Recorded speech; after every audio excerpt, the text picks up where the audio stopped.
오늘의 헤드라인 뉴스입니다. 작년 우리나라의 국내 총생산이 3년 만에 가장 낮은 2% 성장에 그쳤습니다. 박근혜 대통령 당선인은 새 정부 첫 총리 후보자로 김용준 대통령직 인수위원장을 지명했습니다. 현대자동차가 2분기 연속으로 시장 예상치를 밑도는 실적을 발표하면서 어닝 쇼크를 나타냈습니다. 중국의 제조업 경기가 2년 만에 최고 수준을 기록했습니다. 시청자 여러분 안녕하십니까? 생경제 현장의 최은정입니다.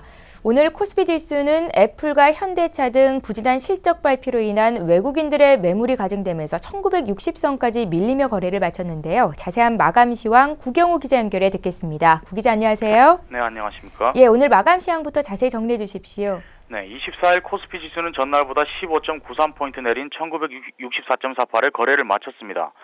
전날 미국 증시가 미국 부채 한도 한시정액안이 하원에서 통과됐다는 소식에 상승 마감했지만 국내 증시는 애플의 실적 부진 소식에 약세로 출발했습니다. 장중 현대차의 지난해 4분기 영업이익이 전년 같은 기간보다 11.7% 감소했다는 소식까지 겹치면서 외국인들을 중심으로 매물이 쏟아지며 낙폭을 키웠습니다. 개인가 기관이 1,739억 원, 668억 원을 사들였지만 외국인이 2,247억 원어치를 순매도하며 지수를 끌어내렸습니다. 업종별로는 운송장비가 3% 하락했고 의약품과 운수창고도 2%대의 약세를 보였습니다. 철강, 금속과 전기가스업, 통신업은 올랐습니다. 시가총액 상위 종목은 혼조세를 보였습니다. 삼성전자가 세탁기 반덤핑 관세 부과 결정 소식에 1.36% 밀린 145만 3천 원에 거래를 마쳤고 LG전자도 2.65% 하락했습니다. 현대차는 지난해 4분기 실적 부진에 4.59% 하락했고 현대모비스와 기아차 역시 각각 2.76%, 3.51% 내렸습니다. 반면 포스코와 한국전력은 1% 이상 강세를 보였습니다. 예, 글로벌 정치 이벤트 마무리로 불확실성이 다소 거치면서 기업들이 쌓아두고 있는 현금을 설비 투자에 쓸 것이라는 기대감이 높아지고 있다던데 어떻습니까? 네, 이날 한국은행과 미국 연방준비제도에 따르면 지난해 3분기 기준 국내 기업들의 현금 보유량은 442조 7,538억 원으로 2011년보다 20조 원 이상 늘며 사상 최대치를 기록하고 있습니다. 미국 기업들도 지난해 3분기 기준 9,610억 달러의 현금을 보유하며 2011년보다 400억 달러 이상 증가했습니다. 두둑한 현금을 쥐고 있는 기업들이 올해는 공격적인 설비 투자에 나설 전망입니다. 이달 초 LG그룹은 총 20조 원을 투자할 계획이라고 발표했고 매년 설비 투자 규모를 10% 이상 늘려왔던 삼성전자도 올해 50조 원 규모의 설비 투자를 계획하고 있습니다. 현대차그룹도 14조 원, SK그룹도 16조 원 규모의 설비 투자를 할 것으로 알려져 올해 국내 대기업들의 설비 투자 규모가 100조 원을 넘어설 수 있다는 관측이 시장에서 나오고 있습니다. 전문가들은 주요 기업들의 설비 고도화와 공장 증설 수혜가 예상되는 철강과 기계업종 가운데 현대제철과 ALS산전, SFA, 신흥기계의 주가가 개선될 것이라고 내다봤습니다. 예, 국민연금이 경제 민주화에 대한 목소리를 높이면서 동아제약의 분할을 반대했다던데 자세한 내용 전해주십시오. 국민연금 의결권 행사전문위원회는 이날 회의를 열고 동아제약 임시주주총회에 상정된 기업 분할 및 지배구조 개편 안건에 대해 반대 의결권을 행사하기로 했습니다. 동아제약은 지난해 10월 말 지주회사 동아소시오홀딩스와 그 아래 사업자회사인 동아ST로 분할하기로 했습니다. 동아소시오홀딩스 아래 비상장법인인 동아제약을 신설해 바카스 사업과 일반약 사업을 맡기는 지주사 전환 계획입니다. 이에 대해 국민연금은 반대 입장을 정했습니다. 핵심 사업의 비상장화로 주주가치 훼손 가능성이 있다는 이유입니다. 동아제약의 분할은 국민연금의 반대와 상관없이 진행될 예정입니다. 하지만 전문가들은 이번 반대를 계기로 경제민주화를 핵심 과제로 내선 새 정부에 맞춰 국민연금의 의결권 강화 움직임에 가속도가 붙을 것으로 내다봤습니다. 예, 오늘 증시 관련된 소식 구경우 기자에게 들어봤습니다. 잘 들었습니다. 감사합니다.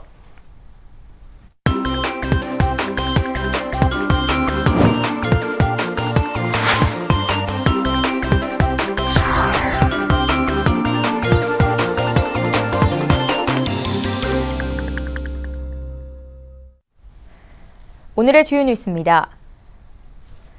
작년 우리나라의 국내 총생산 GDP가 3년 만에 가장 낮은 2% 성장에 그쳤습니다. 또 4분기 성장률은 0.4%로 전망치의 절반에 불과했습니다. 한국은행은 오늘 2012년 4분기 및 연간 국내 총생산이 2011년에 비해 2% 늘었다고 속보치를 발표했습니다. 이는 2011년 성장률 3.6%를 크게 밑돈 수치이며 하느니 당초 예상한 성장률 2.4%보다도 0.4%포인트 낮은 수준입니다. 이에 따라 우리나라의 GDP 성장률은 금융위기 때인 2009년 이후 3년 만에 최저치를 기록했습니다. 박근혜 대통령 당선인은 새 정부 첫 총리 후보자로 김용준 대통령직 인수위 원장을 지명했습니다. 박 당선인은 지명 배경에 대해 나라의 법치와 원칙을 바로 세우고 사회적 약자가 보호받는 국민 행복 시대를 열어갈 적임자라고 생각한다고 설명했습니다. 정치권에서는 이번 총리 지명에 대해 총리가 강력한 권한을 행사하는 책임 총리제보다는 각부 장관들에게 권한과 책임을 맡기고 대통령이 직접 국정을 챙기는 쪽에 국정 운영을 할 것이라는 전망이 나오고 있습니다. 현대자동차가 2분기 연속으로 시장 예상치를 밑도는 실적을 발표하면서 어닝 쇼크를 나타냈습니다. 현대차는 지난해 4분기 매출액이 22조 7천억 원, 영업이익은 1조 8천억 원이라고 오늘 발표했습니다.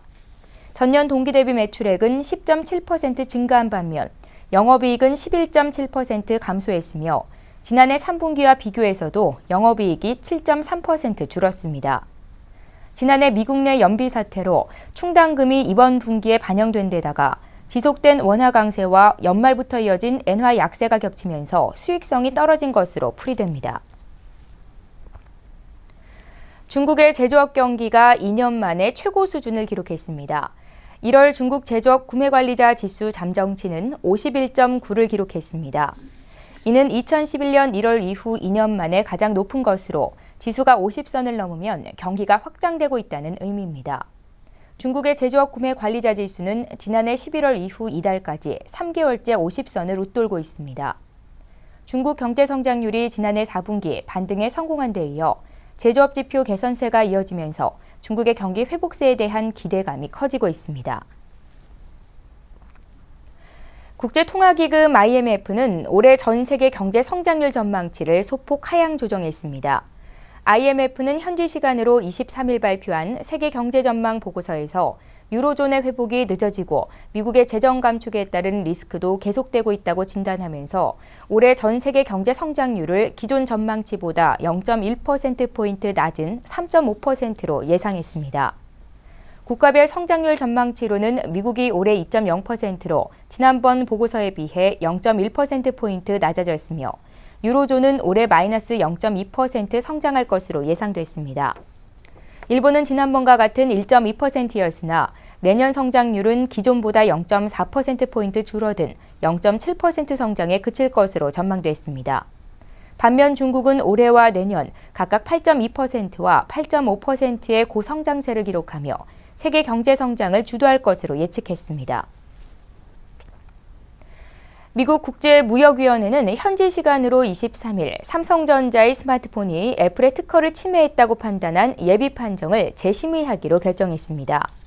미국 국제무역위원회의 토머스 펜더 판사는 지난해 10월 예비 판정에서 삼성전자가 애플 측이 보유한 스마트폰과 태블릿 PC 관련 특허 4건을 침해했다고 결정했으며 이에 대해 삼성전자는 즉각 재심을 요청했습니다.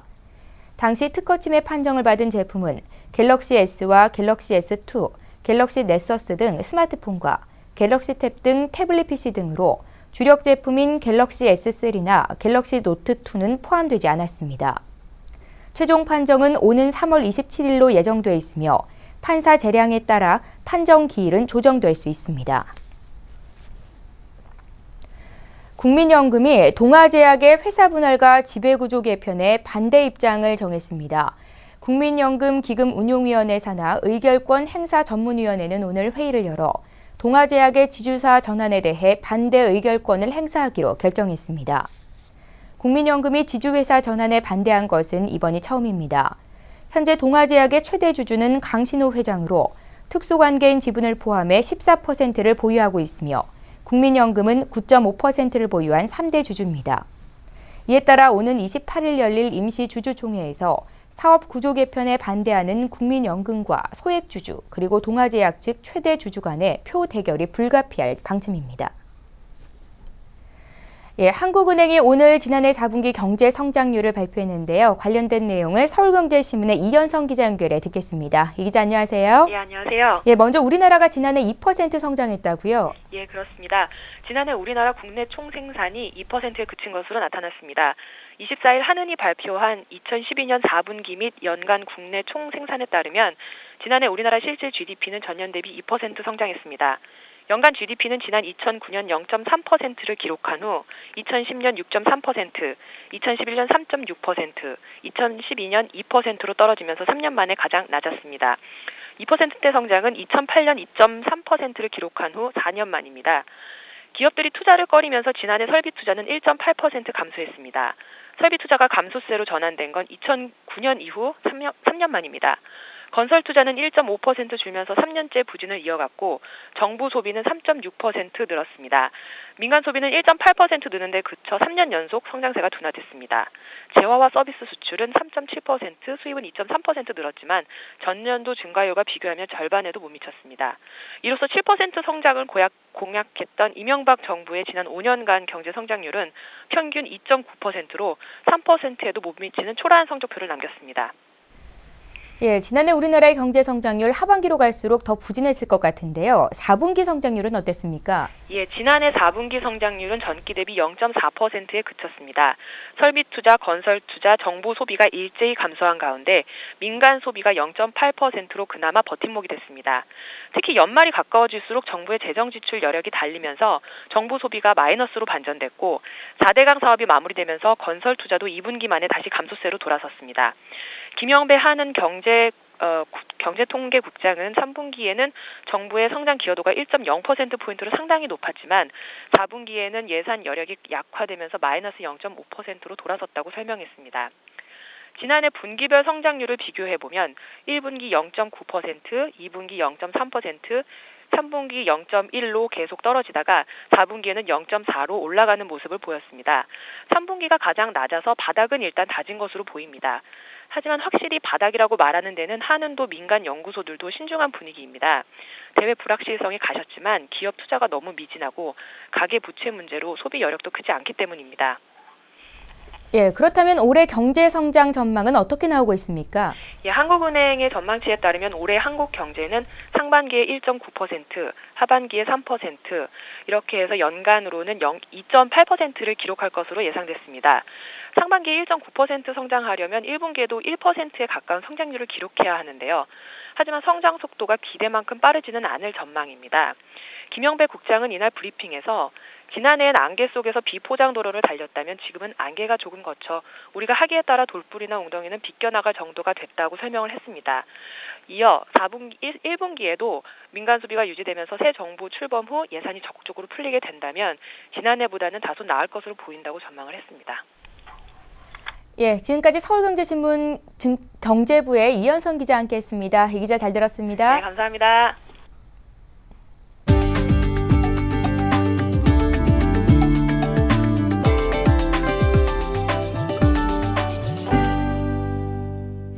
미국 국제무역위원회는 현지 시간으로 23일 한국 가전업체들의 가정용 세탁기에 대한 반덤핑 관세와 상계 관세를 부과하기로 최종 결정했습니다.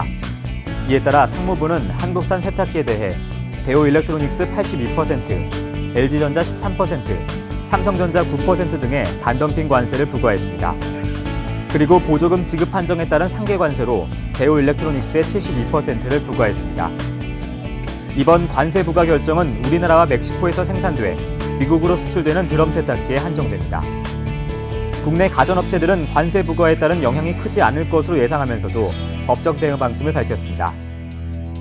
국내 업체들은 보호무역주의가 반영된 데다 미국 소비자의 선택권을 제한한다는 이유에서 세계무역기구나 미국 무역법원에 항소하는 방안 등을 다각적으로 검토하고 있습니다.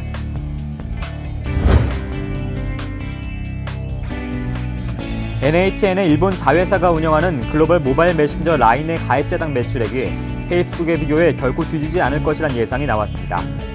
동양증권에 따르면 라인 가입자 1명당 매출액 전망치는 4,000원으로 페이스북 5,000원과 1,000원 차이입니다. 가입자 수는 현재 라인이 1억 명, 페이스북이 10억 명입니다.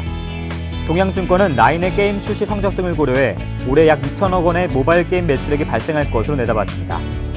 동양증권은 페이스북은 수익의 85%를 광고에 의존하지만 라인은 게임과 이모티콘 등 다양한 수익원을 보유해 수익 창출력이 결코 뒤지지 않을 것이라고 분석했습니다. 외환은행은 창립 46주년을 기념해 최고 연 3.65%의 금리를 주는 특판 예금을 판매합니다. 오는 28일부터 판매되는 이 예금은 1인당 2천만 원으로 한정되며 총 한도는 1조 3천억 원입니다. 참고 특판은 신용카드 사용 실적 등 여부에 따라 최고 연 3.45% 금리가 가능하며 인터넷과 스마트폰 특판은 조건 없이 연 3.65%의 금리를 지급합니다.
예, 오늘 센 경제 현장은 여기까지입니다. 저희는 내일 이 시간에 다시 찾아뵙겠습니다. 시청해주신 여러분 고맙습니다.